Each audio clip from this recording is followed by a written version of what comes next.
Bonjour, donc je m'appelle Nicole Philibert et je suis là pour vous parler d'Atoudis, qui a déjà été évoqué ce matin et cet après-midi. Alors, avant de commencer, je veux remercier les organisateurs de cette journée.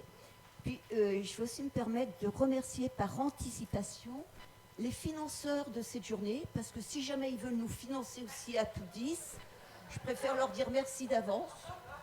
C'est au jamais. Voilà. Le message est passé, c'est déjà une bonne chose. Alors, je vais vous parler d'Atoudis. On a dit qu'Atoudis, c'est une alliance de compétences aux troubles 10 et du TDAH pour une société inclusive. Je pense qu'il est important d'abord de définir ce qu'est une société inclusive. Parce qu'à l'heure actuelle, on parle beaucoup d'intégration des personnes. C'est encore un mot qui est très souvent employé.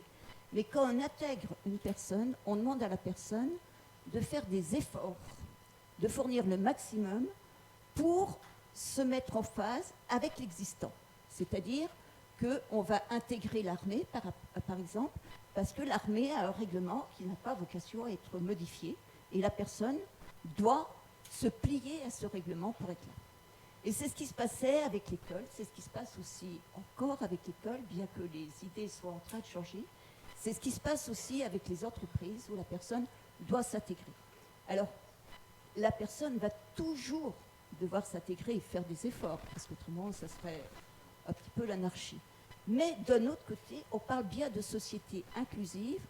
Dans cette société, la société va se donner des contraintes pour accueillir le maximum de personnes, quelles qu'elles soient. Et c'est vraiment ça qui est un changement d'idée, un changement de paradigme total.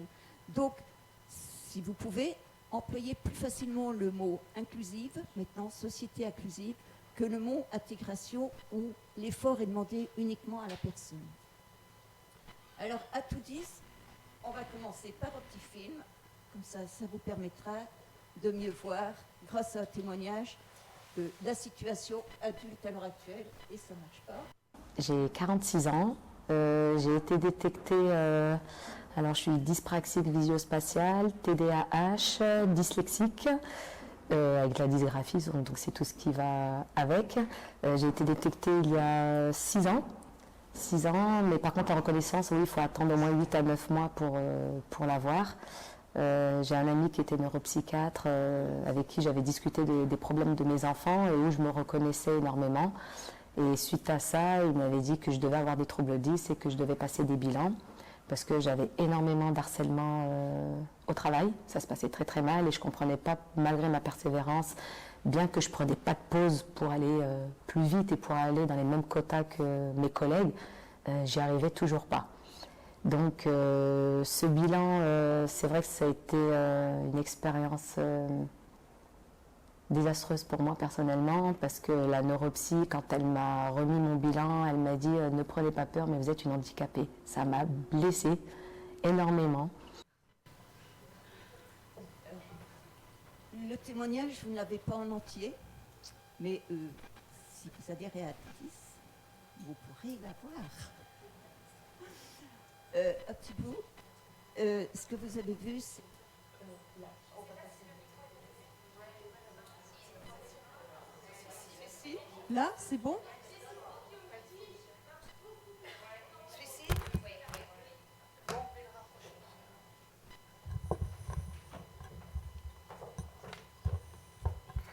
Comme ça va mieux? Ah, voilà. Donc, on va revenir sur Atoudis maintenant. Voilà. La problématique, c'est plus de 10% de la population comprend tous les 10 inclus. Le souci, c'est qu'il y a eu des études trouble par trouble, mais il n'y a jamais eu d'études globalement sur la population, parce que les troubles se recoupent. Mais on estime quand même que ça fait quand même plus de 10% de la population et qu'il y a un véritable parcours du combattant. On a essayé de représenter ce parcours du combattant avec le globe là, où la personne est au milieu. Il y a la famille, il y a l'école, il y a le milieu professionnel, il y a les loisirs, il y a la santé. Et tous ces gens doivent entrer en interaction pour créer une société inclusive. À l'heure actuelle, notre société, elle est fragmentée, elle est segmentée, tout le monde travaille, il y a des avancées qui sont énormes dans des domaines, mais le public, les entreprises, ne sont pas au courant de ces avancées. Alors, il y a Pôle emploi qui fait un travail énorme, et c'est la première fois en France que ça se passe. Mais pourquoi ça se fait? Parce que Fabienne était concernée directement. Quand on a des entreprises où les gens ne savent pas qu'il y a des personnes concernées, et très souvent il faut avoir un poste à responsabilité pour pouvoir enclencher quelque chose, les 10 restent dans le placard en quelque sorte. Et même on a mis des flèches un peu de partout, parce que même entre les loisirs et le milieu professionnel, il faut qu'il y ait une correspondance qui se fasse, parce qu'il y a des personnes qui sont 10, qui ne prennent pas de loisirs ou qui ne participent pas aux activités de loisirs de l'entreprise, qui sont repérées comme des gens un petit peu à part, parce qu'elles ne s'appliquent pas dans l'entreprise dans tous les domaines, qui sont un peu stigmatisées, parce qu'à cause de leur trouble, par exemple, si c'est une dysphasie, elles vont avoir du mal à communiquer avec les autres et elles vont se mettre un petit peu à l'écart. Donc c'est vraiment un changement de paradigme auquel on est en train de tous participer à l'heure actuelle. Alors, d'où ça vient tout ça? Eh bien, la personne a une particularité cérébrale, comme on l'a vu ce matin et puis comme on l'a vu dans toute la journée, et notre société, elle est normative. Il faut rentrer dans des cases, il faut rentrer dans des aspects spécifiques pour arriver à faire son petit bout de chemin en correspondant aux normes. Donc, cette société qui est normative, avec la particularité cérébrale de la personne, c'est un véritable parcours du combattant. Donc c'est pour ça que nous, on veut aller vers une société inclusive pour que le parcours soit facilité. Et soit facilité pour tout le monde. Voilà. Alors, l'explication aussi de ça, c'est que l'éducation nationale a été créée pour éduquer des enfants éducables. Et comme le directeur adjoint l'a dit ce matin, l'ENS a été là pour fixer la norme du départ. Donc, du départ de la création de nos institutions, on était dans la norme. Et c'est uniquement en 2000 qu'il y a eu le premier rapport avec Jean-Charles Ragar sur la dysphasie et la dyslexie. En l'an 2000, on est en 2020, ça fait que 20 ans. En 2013, on a une reconnaissance des troubles 10 avec le DSM-5 en tant que trouble du neurodéveloppement, mais en France, c'est uniquement fin 2018 que la ministre de la Santé a reconnu devant le Sénat que les troubles 10 faisaient partie des troubles neurodéveloppementaux, parce qu'elle a répondu à une question d'un sénateur. Donc vous voyez, historiquement, on a du chemin encore à faire par rapport aux autres pays. Alors on est dans les troubles du neurodéveloppement, on représente plus de 10% des troubles du neurodéveloppement. Les troubles de la sphère autistique, c'est environ 1%, la déficience intellectuelle, c'est environ 2%. On en est au 4e plan autisme, il n'y a jamais eu de plan pour les 10. Donc il y a un retard. Donc c'est uniquement par notre volonté à tous qu'on pourra obliger le gouvernement, qu'il soit de droite, de gauche ou quoi que ce soit, à prendre en considération les 10 et leurs atouts. Le cadre légal, alors je vais pouvoir rajouter, grâce à Fabienne, je vais pouvoir rajouter la loi de 2018 pour le travail, parce que vous voyez, la grande case, là, elle est vide. Dans toute la vie, la seule loi qu'on ait, qui soit en notre faveur, c'est la loi du 11 février 2005, et qui dit bien que le handicap, c'est la restriction de participation à la vie en société subie dans son environnement par une personne.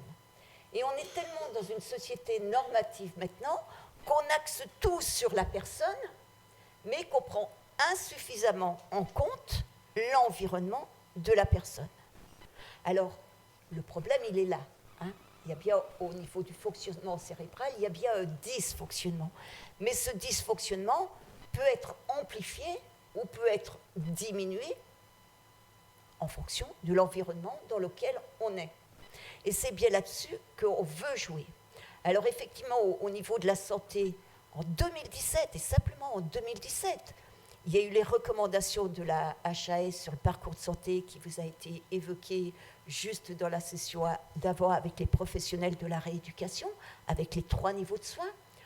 En septembre 2019, il y a la prise en charge précoce des enfants de moins de 7 ans avec le TND.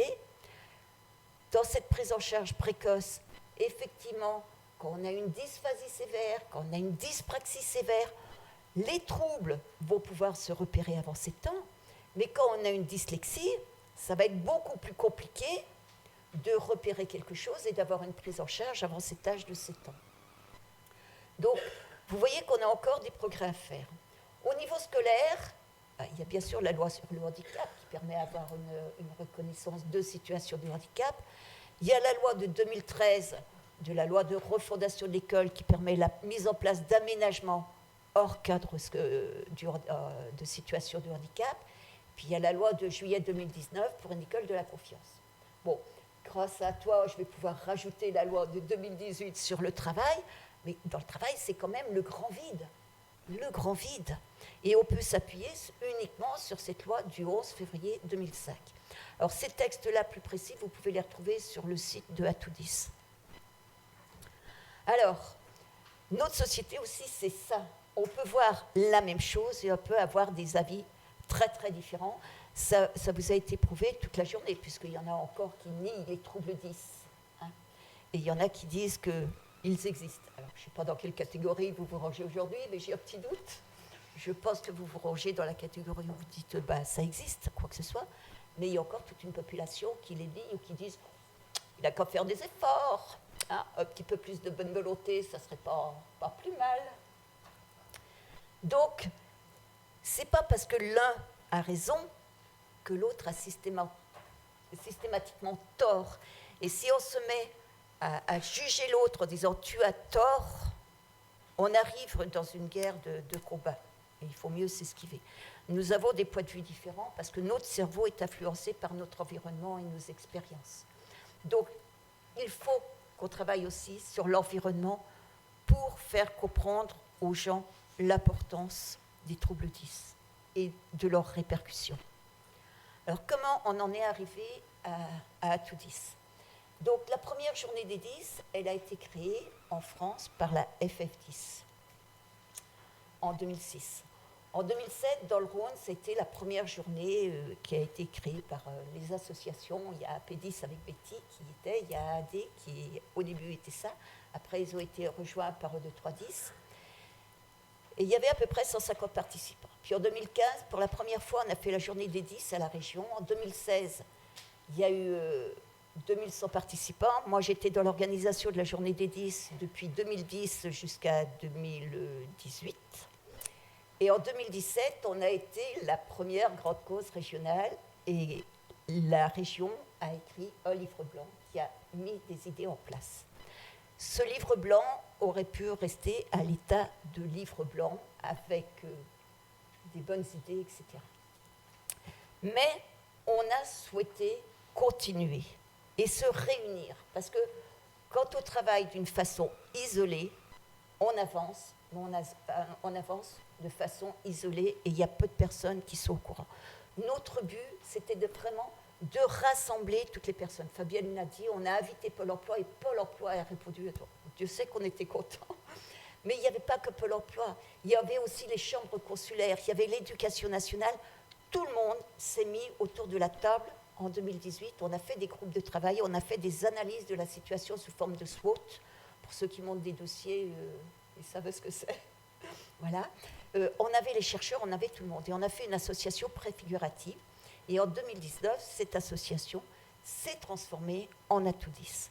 Atoudis, c'est vraiment une union de compétences entre les associations, les usagers, les chercheurs, parce que quand on est usager, quelle que soit notre situation, on est les personnes qui perdent tout d'un coup toutes leurs capacités parce qu'on est là pour demander quelque chose et on n'est pas cru. On n'est pas cru. Notre parole est mise en doute. Quand c'est un usager qui va défendre son enfant auprès de la MDPH, de l'Éducation nationale ou auprès de n'importe qui, on met en doute sa parole. Oui, mais il faudrait qu'il coupe le cordon ombilical, il faudrait qu'il le laisse grandir, enfin, etc. Toutes les chansons, les musiques que vous avez pu entendre. Donc, on a voulu s'appuyer sur les chercheurs dans les sciences cognitives, dans les sciences humaines et sociales, pour faire voir que ce qu'on disait, c'était vrai. On a la chance, à Lyon, d'avoir un des plus grands labos avec l'INSERM et le CNRS au niveau de la recherche en sciences cognitives. Donc on s'est allié à eux et on s'est allié aussi avec l'éducation nationale et avec toutes les personnes qui voulaient se joindre à cette réflexion. Donc nos objectifs, c'est d'améliorer la connaissance du grand public sur les troubles 10 et le TDAH. Parce que ce soit pas dans le parcours scolaire ou que ce soit pas dans le travail, il y en a toujours qui disent « Oui, il y a quand même des handicaps beaucoup plus graves que les troubles 10 ». Mais ce n'est pas une question de gravité du handicap, c'est une question de ressenti, de souffrance de la personne. Parce qu'il y a des personnes qui peuvent avoir des handicaps physiques importants, se retrouver en chaise roulante, on va se dire « Oh là là, qu'est-ce qu'il n'a pas de chance celui-ci » qui peuvent être très très bien dans leur basket. Et elles le vivent très bien. Alors qu'il y a des personnes qui peuvent avoir un trouble 10 et le vivent très très mal. Donc il n'y a pas de degré du handicap, et on n'aime pas ce mot. C'est simplement une question de souffrance et de ressenti. Et pour ça, il faut déjà que le grand public ait une connaissance de ça pour qu'on puisse sortir du ghetto dans lequel les 10 sont encore à l'heure actuelle en France. On veut permettre la montée en compétence de tous les acteurs, que ce soit les usagers ou les professionnels. Parce que les professionnels, vous êtes des spécialistes dans votre spécialité. Il n'y a pas d'autre mot. Mais quelquefois, pour vous, vous êtes tellement pris par ce que vous faites qu'il peut être compliqué parce que les durées de journée ne sont pas extensibles, alors à part le fait de prendre sur ses loisirs ou quoi que ce soit, qu'il peut être compliqué pour vous de vous tenir au courant de toutes les nouveautés politiques, etc., qui peuvent toucher pas spécialement votre domaine, mais qui peuvent impacter la personne 10 dans un autre domaine et qui peuvent avoir des répercussions sur vous. On veut surtout faciliter l'accès à la formation, parce que tout à l'heure, on en a parlé, des populations qui sont captives, et qui peuvent être captives justement parce que les parents n'ont pas suffisamment de revenus, ou parce que leur enfant a été orienté. On sait très bien que dans les milieux précaires, il y a des orientations vers les milieux dans le médico-social qui sont beaucoup plus fréquentes que quand les parents ont l'argent pour pouvoir payer les rééducations. Donc tout de suite, on crée des filières et on précarise encore plus les gens. Donc il faut qu'on arrive à donner de la formation, quelles que soient les personnes, quel que soit leur niveau social. Parce qu'effectivement, Fabienne, tu l'as dit, pour Pôle emploi, eh bien, il y a tout un tas de populations AFRABAC qui sont d'un milieu social plus ou moins, disons, moins favorisé que d'autres. Et ça, c'est injuste. Et quand un trouble 10 s'applique là-dessus, c'est encore plus qu'injuste. Et puis surtout, on a des connaissances au niveau recherche, au niveau neurosciences, et cette journée en est la preuve, qu'il faut faire ce transfert des connaissances vers tout le monde. Parce que tant qu'on garde le savoir pour soi-même, on n'avance pas. Quand on va partager notre savoir, on va avancer. Voilà. Donc ça, c'est les objectifs d'Atoudis. Notre concept, c'est quoi? C'est que quand on a fait cette réflexion, on a divisé ça en 4 groupes. Un groupe sur le diagnostic et la thérapie, sur la formation et la formation, la recherche et le développement. Et le 4e, sur le mieux-être. Pas le bien-être, mais le mieux-être. Comment se sentir mieux dans ses baskets. Parce qu'une personne qui est 10 va se sentir peut-être mal dans ses baskets, mais il va y avoir des répercussions sur tout son environnement. Ce n'est pas qu'elle qui se sent mal dans ses baskets, c'est tout l'environnement. Donc on veut faire une synergie des 4 secteurs, on veut décloisonner les disciplines et s'appuyer sur le retour expérientiel de l'usager. Parce que très souvent, on fait du partenariat, mais on fait du partenariat de substitution. Le partenariat de substitution, c'est-à-dire, tu es mon partenaire, mais comme moi j'en sais un peu plus que toi, je vais parler à ta place. Il y a aussi le partenariat de juxtaposition. On est partenaire, moi je connais mon domaine, je ne vais même pas me mêler du tien, tu es professionnel, mais on va travailler ensemble, on va se voir un petit peu, mais on n'échange pas vraiment. Et nous, ce qu'on voudrait, c'est un partenariat de complémentarité, pour que tout le monde puisse profiter ensemble des connaissances de tous, sans oublier l'usager qui est vraiment au centre et qui a une expérience et qui a des talents. Voilà. Donc, on va faire ça sous trois angles d'attaque. Notre premier objectif, c'est vraiment la prise de conscience sociétale. Notre premier moyen, c'est de faire une exposition. L'exposition qui pourra se délocaliser au fil du temps. Pour l'instant, on veut la faire dans un centre à Toudis. Notre premier but, c'est de créer ce centre, d'avoir un lieu physique où tout le monde pourra venir se retrouver et échanger. Faire des sorties de classe où les enfants apprendront à voir comment fonctionne leur cerveau et qu'ils ont des copains qui ont un cerveau qui fonctionne un tout petit peu différemment. Mais ce n'est pas grave, ce n'est pas important, ce n'est pas la peine de le pointer du doigt, ce n'est pas la peine de se moquer de lui, c'est simplement une petite différence, c'est tout. Et par ce biais-là, on espère vraiment qu'il y ait une prise de conscience sociétale. Donc pour l'instant, je touche du bois, mais alors vous pouvez toucher du bois avec moi. Nous avons certainement un local. Voilà. Le problème, c'est qu'au point de vue administratif, tout est très long. Très, très long. Et en plus, il y a les élections municipales qui viennent comme par hasard au printemps prochain. Voilà, donc on attend et tout. Mais il nous faut ce local pour que les gens puissent se rencontrer, pour qu'on puisse mettre cette exposition, pour que les gens puissent venir, pour que les gens puissent comprendre que les 10, ils ont peut-être des difficultés dans certains domaines, mais ils ont surtout des talents, ils ont surtout des atouts, et que leur façon de voir, si elle est différente, c'est un enrichissement pour tout le monde. Voilà. Donc, je vous ai mis un petit plan de ce futur local où il y aura un accueil, il y aura une information grâce à l'exposition, il y aura la recherche qui sera là, parce qu'au lieu que les gens, la patientèle, aille dans des centres différents de recherche à droite et à gauche, ce sont les chercheurs qui pourront venir trouver leur patientèle dans ce lieu-là. Ça sera un lieu neutre. Parce que les enfants qui vont déjà faire de la rééducation 3 ou 4 fois par semaine, vous leur demandez en plus d'aller à l'hôpital ou d'aller dans un lieu ou quoi que ce soit, ce n'est pas neutre pour eux. Là, ça sera un lieu neutre. Et puis, on fera des formations, des ateliers, des conférences, et on va s'unir avec ça, avec tous les professionnels, pour qu'ils puissent venir informer sur ce qu'ils font pour démocratiser la prise en charge, pour que l'accès soit facilité. Vous allez me dire que je suis utopique. Bien sûr que je suis utopique. Mais l'utopie d'aujourd'hui, c'est la réalité de demain. La preuve, on est tous là, autrement on ne serait pas là aujourd'hui. Donc ça, c'est notre expérience qui sera fixe et après qu'on va délocaliser.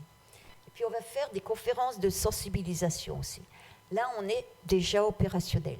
Donc vous avez dû avoir en entrée un petit document comme ça que vous avez pu prendre. Si vous ne l'avez pas, vous pouvez en demander. On en a encore. On organise des conférences de 2 heures à peu près pour vraiment faire comprendre aux gens la base, le b.a.-ba, même pas, mais le b.a.-ba du trouble 10. Ce que c'est, ce que ça applique et le cadre dans lequel on est dans notre société. Voilà, c'est ça, on est opérationnel. Ces conférences, elles seront payantes. Elles ne seront pas payantes par l'usager. Nous, ce qu'on voudrait, c'est que ce soit les mairies qui mettent ça en place et qui prennent en charge le prix de la conférence. Donc, on compte sur vous pour aller trouver les mairies, pour faire de l'esbrouf, pour aller, pour que ça se sache, pour qu'il y ait vraiment une vulgarisation et que ça soit dans un quartier où les gens peuvent se permettre d'avoir des rééducations parce qu'ils ont l'argent, ou dans un quartier où les gens ne peuvent pas se permettre d'avoir des rééducations parce qu'ils n'ont pas l'argent, et bien que dans les 2 cas, ils soient formés par ces conférences et que ça soit pris en charge par des mairies ou des associations ou des entreprises ou par qui on veut. Nous, on ne peut pas faire ça gratuitement. On est désolé, on le ferait bien. On en fait déjà beaucoup comme ça, mais là, on ne peut pas. Donc la cible, c'est vraiment une prise de conscience sociétale au niveau de la région Auvergne-Rhône-Alpes des troubles 10. Ça, c'est le premier point. Le deuxième point, c'est la montée en compétence de tous les acteurs. Donc là, on va faire des formations, des ateliers, des conférences pour les familles, pour les professionnels, pour que les gens prennent l'habitude de s'entendre, de discuter et sachent les ressources qui peuvent exister. Parce qu'il y a des questions, tout à l'heure, il y a ça, etc. Il y a plein de gens qui ne savent pas. Et puis, ce qu'on se méfie aussi, c'est pas péjoratif, ce que je veux dire, mais c'est que à l'heure actuelle, il y a des pratiques commerciales qui se mettent en route par des entreprises pour vendre des produits miracles qui guérissent la dyslexie. Hein. Il faut que les parents et que tout le monde soit aussi informé que la dyslexie, on n'en guérit pas. Hein. C'est au départ, c'est un fonctionnement spécifique du cerveau qu'on garde toute la vie. Donc il faut que les gens soient informés aussi que tous ceux qui veulent guérir la dyslexie, ce n'est pas forcément des gens qu'il faut suivre et aller donner de l'argent. Ça aussi, c'est un point important. Parce qu'on se fait prendre, parce que quand on souhaite que son enfant progresse, on est sensible à toutes les promotions en se disant peut-être que ça va l'aider. Il y a des choses qui peuvent être très bien, mais il y a des choses qui sont peut-être encore à prouver. C'est pour ça que les scientifiques sont importants, parce qu'ils vont pouvoir valider ou invalider certaines pratiques qui peuvent être quelquefois proches de la bonne volonté, mais ça s'arrête là, quoi. Voilà. Donc, il nous faut une pluridisciplinarité pour décloisonner les connaissances et il faut valoriser les savoirs expérientiels. La personne 10, elle est vraiment au centre, elle a une expérience, elle peut enrichir la société si on l'écoute. Elle va avoir besoin d'outils de compensation pour l'aider à avancer, mais elle a tout un tas de choses, son regard différent fait qu'elle va valoriser et apporter des nouvelles idées. Dans les grandes sociétés, il y a énormément de gens qui sont dyslexiques. Il y a même du recrutement positif. Vous cochez la petite case, dans certaines sociétés américaines, vous cochez la petite case « je suis 10 ». Hein. Et valoriser les connaissances scientifiques, parce que très souvent, on attend, il y a une découverte qui se fait qui est intéressante, mais avant qu'elle soit portée à la connaissance de monsieur tout le monde, on attend peut-être 5 ans, 6 ans, 7 ans, 8 ans, 9 ans, 10 ans, alors que si on a un lieu où on peut aller trouver tout de suite une information, c'est quand même plus agréable pour tout le monde. Et le troisième point, c'est l'amélioration du diagnostic et de la remédiation. À l'heure actuelle, au niveau de l'enfance, il y a le plan de la prise en charge précoce des TND, mais il y a trop d'enfants qui vont encore passer à travers, parce que ça a été fait ça a été fait par le gouvernement, c'est décliné par les ARS, avec un budget qui est limité. Hein. Le budget, il a été fait au départ par rapport à la population autiste et déficience intellectuelle. Et sous la pression de la Fédération française des 10, ils ont inclus les 10 dans cette prise en charge précoce des TND. Ils n'ont pas monté l'âge, hein, c'est jusqu'à 7 ans toujours.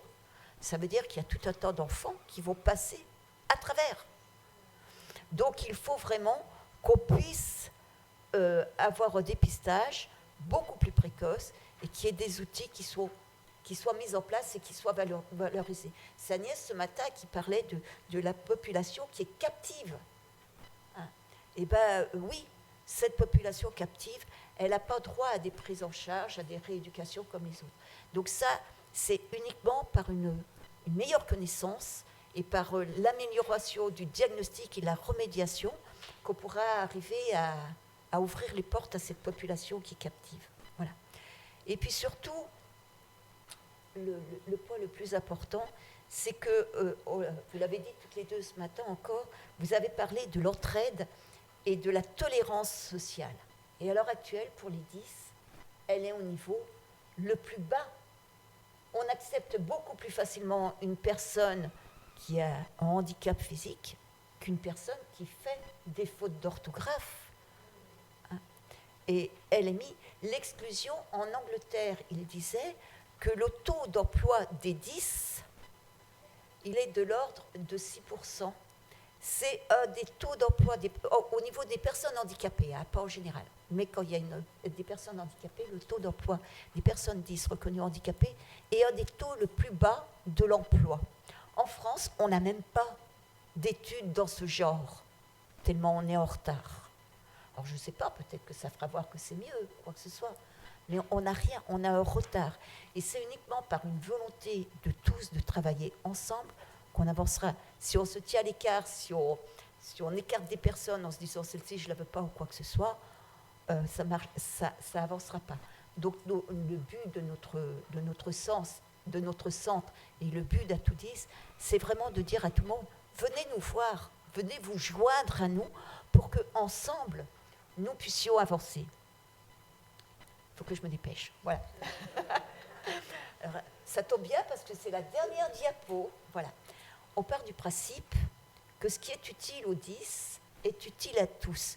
L'éducation nationale l'a prouvé avec tous les acteurs. C'est avec la scolarisation des élèves qui a été le plus loin de la scolarisation que l'éducation nationale a avancé. Donc ce qui est utile aux 10 est utile à tous. Et vous verrez sur cette petite feuille, on a mis une phrase et je vais finir là-dessus. On dit que les troubles 10 soient un handicap dans une société normative, mais que ce sont des atouts dans une société inclusive, parce que notre regard aura changé. Donc si vous voulez nous aider, vous pouvez nous trouver des financements. Donc je remercie à nouveau les financeurs potentiels. Voilà. Vous pouvez adhérer, notre adhésion elle coûte 10 €. Voilà. Vous pouvez nous faire des dons, c'est déductible des impôts. Et vous pouvez aussi communiquer sur Atoudis, parce que plus le centre pourra se monter vite, plus on avancera et on va décaptiver les populations captives. Et Audrey, j'ai fini, je suis juste dans les temps.